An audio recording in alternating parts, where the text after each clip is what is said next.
Hello everyone, I am Anthropomantic Fiend, and I do horror-related things on the internet, and today I am bringing you another book review. And this is a review of a book that is either coming out shortly or is out now. I will make sure that I put all of that info in the captions down here and in the description. This book is Poor Pretty Creature, and it is by the amazing Ciara Selene. Ciara is also a horror YouTuber. They have an amazing channel, movie reviews, a lot of dives into the history of the genre, which are great, and just other assorted wonderful things. I will put a link to their channel in the cards as well as in the description, and I will link Ciara's other social media and hopefully somewhere where you can buy this book in the description, because Ciara was kind enough to send me a free digital copy of the book in order to review it,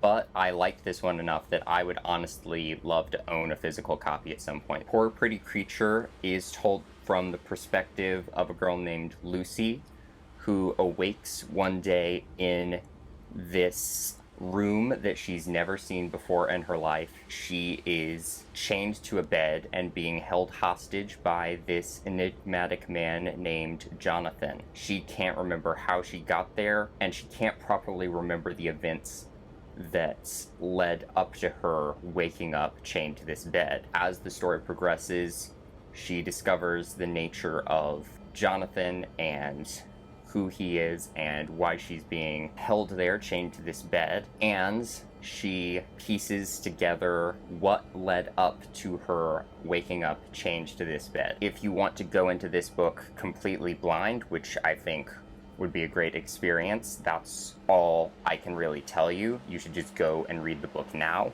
but I can't talk about this book anymore without spoiling it a little bit, and I'm pretty sure Ciara has just flat out said this, so turn back now if you don't want to know the thing. The thing is, this is a vampire book. We discover that Lucy went on this date with a girl named Mirkala, which, oh my god. She starts to piece together that she herself is probably a vampire at this point and probably being held hostage by vampire hunters. Story-wise, I think this book is really, really strong. It is pulling from a lot of classic vampire media and tropes that I love, but it is presenting them in a very different light. The vampire hunters are not the heroes here. We're seeing this from the character of Lucy's perspective as she wakes up held hostage by these people who, as far as she knows, could just be planning to kill her or worse. But as the story progresses, they're like, no, you're the evil here. We're doing you a favor by not just killing you. And Jonathan is trying to find a way to cure her vampirism. It sets up these vampire hunters as the oppressors and these vampires as the victims, but at the same time we see this human side to Jonathan and to his companion Mina and all of these other people who we meet in this place where Lucy is being held. It kind of challenges the idea of them being in the wrong and her being in the right, and she starts to wonder, oh, am I evil? But it really blurs the lines, morally speaking, in terms of this is good, this is bad. There's a lot of gray area there, and that's what really makes the book great, because it kind of just explores the idea of what makes something truly evil. Is it just because people have all decided that this thing is the problem and is evil, or is there something actually wrong about this thing? Is it just relative?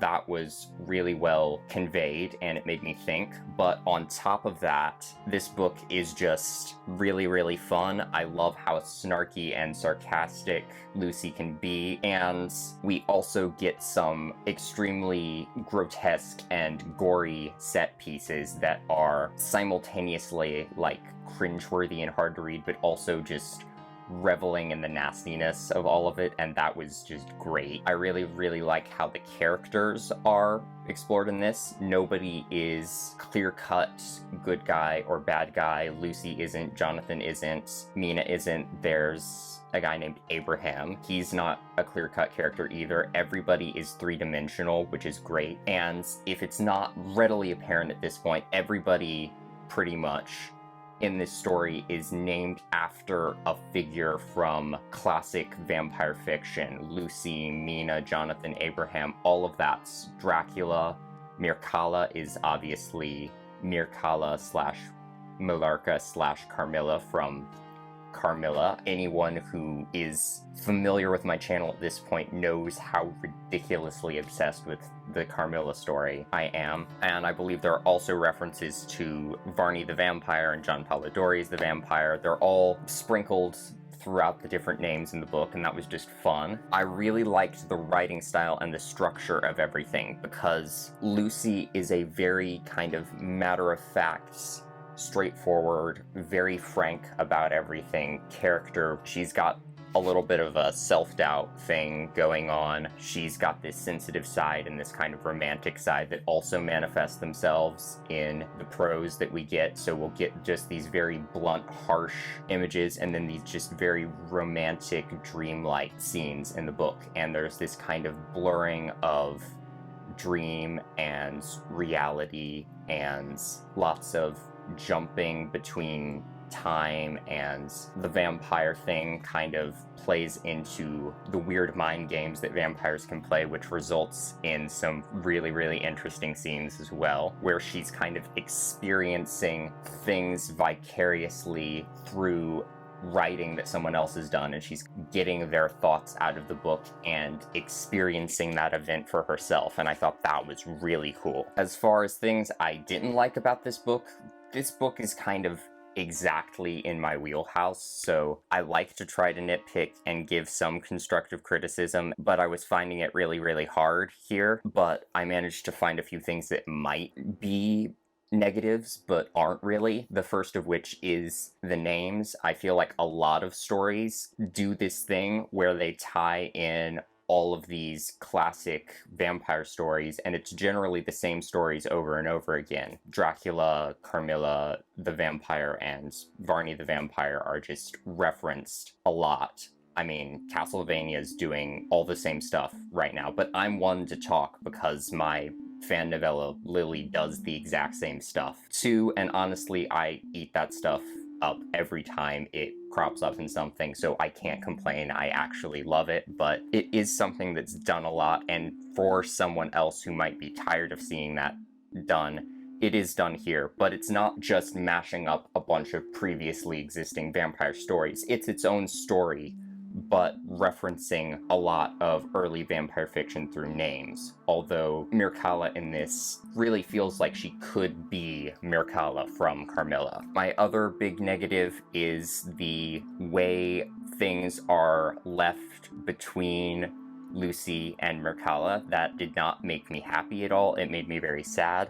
But again, the way things are left in the book serves the story, and it's frustrating, but that's kind of the point. Granted, I'm kind of over things ending on kind of an unhappy note between Mircalla / Carmilla and somebody else in stories, but if I want a more pleasant ending, I can just go rewatch the web series again and I'll be fine. That's an attempt at a negative, but it's not really a negative. And my only other negative really is I just wanted more. I really tried to space out my reading of this, both so I could have kind of a structure of when to fit this into my day and get this review filmed in a reasonable amount of time, but also just so I could savor the book and read it a little bit at a time. But even then, I just wanted more, which, again, isn't really a negative. If I liked the book enough that I want more of it, that's really not a negative at all. So all in all, I love this book. I might be biased because of my vampire obsession and my classic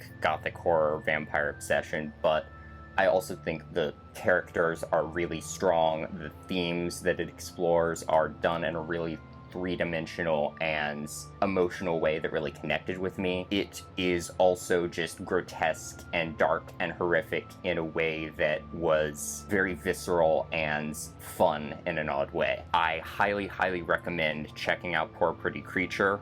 Once again, if it is available to buy at this point, I think it is at least available for pre-order, but I think it's out. I'm going to put a link below where you can buy this book for yourself. Again, I would very much like to get a physical copy of this at this point, so I probably will. And I will also be linking Ciara's channel in the cards and below, as well as their other social media. That is my review of Poor Pretty Creature by Ciara Selene. Thank you for watching my video, and hopefully I will see you in another one. Bye!